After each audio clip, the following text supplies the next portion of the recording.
Kemudian pertanyaan selanjutnya, bagaimana hukum menjadi makmum di belakang pelaku syirik? Apakah sah atau tidak? Dan bagaimana sebaiknya?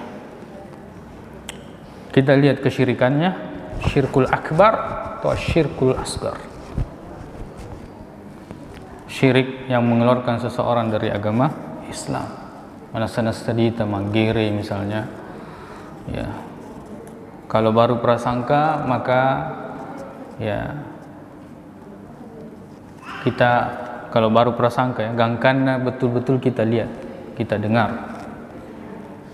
Itu memanasana manggere bukan dengan nama Allah Subhanahu wa taala. Carilah masjid. Kalau pelaku bid'ah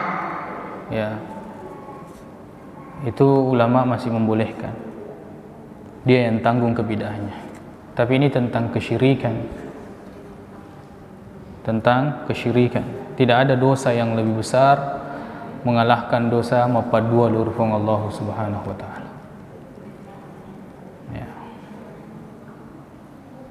Sebaiknya harusnya ini kalau ada yang seperti ini dibicarakan dengan orang-orang yang memiliki wewenang dan tanggung jawab. Tentang masalah tauhid dan syirik ini sangat penting.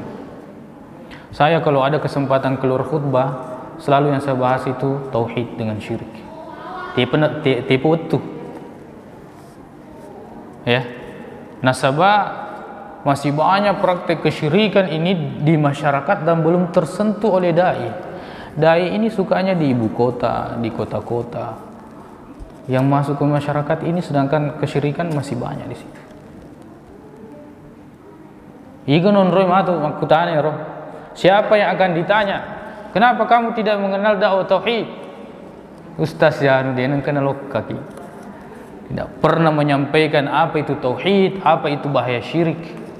Kalau saya keluar khutbah, yang penting saya sudah sampaikan tentang tauhid dan bahaya kesyirikan.